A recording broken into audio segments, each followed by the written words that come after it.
Going to be a tough sell.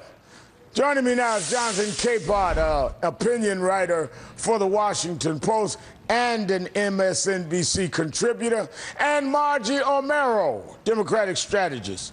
Thank you both for being here tonight. Thank you. Thanks, Rev. Let's go to you first, Jonathan. I thought this was supposed to be about jobs and the economy. How did things get so ugly? Things got so ugly because Mitt Romney chose Congressman Paul Ryan to be his running mate. At first, we were all talking about how it was a bold move, but after you said it was a bold move, you had to focus on why it was a bold move, and it was because Paul Ryan is the author of the Ryan Plan.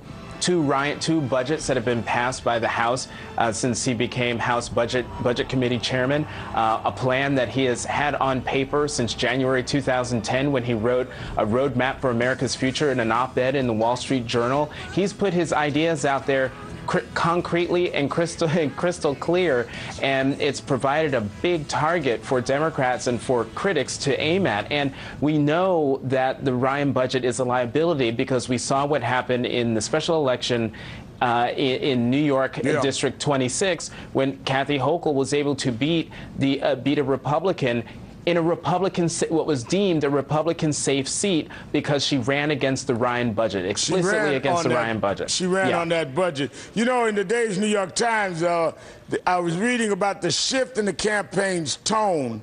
Margie, it says, and I'm reading from the article, Romney is now running a campaign more focused on energizing an anti-Obama coalition than on trying to expand the universe of Romney voters with an argument that he is the most qualified economic steward. Kind of a bit of a shift here. Yeah, it makes a lot of sense. You have few undecideds. You have a lot of people who say they've made up their mind. And Mitt Romney's been unfavorable, net unfavorable for months now. So as people have gotten to know him, they continue to not really warm up to him. And so it makes sense for them, I guess, from their perspective, to try to muddy the waters by saying, well, the president's unlikable also. But it's not really going to work. I mean, people don't really buy that about the president. And when they learn more about the Ryan plan, they may appreciate that he has a plan, but that doesn't mean they're going to like the actual plan. And they're going to find that that's really that plan, the Ryan plan's a campaign of hatred in its own right. It's a campaign of divisiveness and really encourages people to turn on one another. Well, in that last statement where she was talking about, when Margie was talking about their campaign being divisive, Jonathan, if you look at the fact that they have had rhetoric throughout the campaign and as late as a few days ago, really statements that were very divisive. Listen to this. There's one line called place of birth. I'd like to see what he said. Perhaps it's going to say Hawaii. Perhaps it's going to say Kenya. If they want to punch us, we're going to punch back with brass knuckles. If any person in this entire debate has blood on their hands in regard to Medicare, it's Barack Obama. I wish this president would learn how to be an American. Now, these are all Romney surrogates. One, the chairman of the party, other spokespeople for him, other supporter of his. Then you contrast that with the fact that the president and the vice president, in terms of personal assessments, have been very positive about Mr. Romney and Ryan. Look at this. I know him. I welcome him to the race. Congressman Ryan is a decent man. He is a family man. Congressman Ryan, he's a good guy. He's a decent guy. Now, Mr. Romney is a patriotic American. He's got a beautiful family. He's a decent man, and as is Romney, and I mean that sincerely. Congressman Ryan, no. Congressman Ryan, I know him. He's a good man, beautiful family. So now, Jonathan, we know about the vice president's change statement, but when talking about their opponents personally, very complimentary. Their surrogates, their attacks, very personal on the president. Who's being divisive here?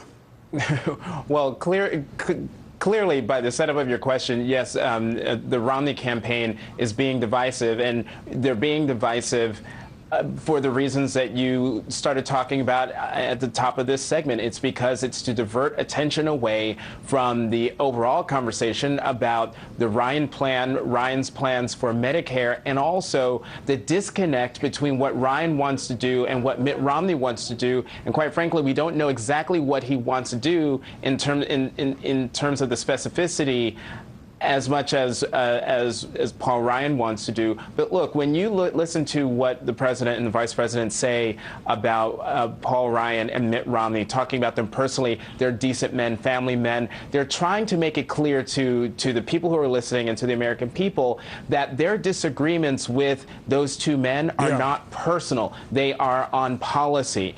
And so, you know, when you've got Ryan and Romney doing what they're doing and saying what they're saying, they're ginning up their base, but they're ginning up a base that is so angry with this president on a deep personal level that they're hoping that that will be, you know, the few more people that they can squeeze out to vote on those lines will be what will push them in the White House. Yeah, in 2004, they called it swift voting.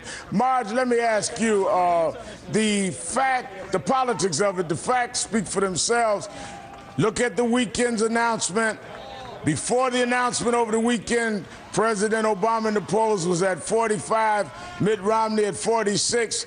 After the weekend's announcement, President Obama's at 45, Mitt Romney's at 47. With all that bold deciding, a 1-point increase, I don't think Mr. Ryan came in with the great lift that everyone thought he would.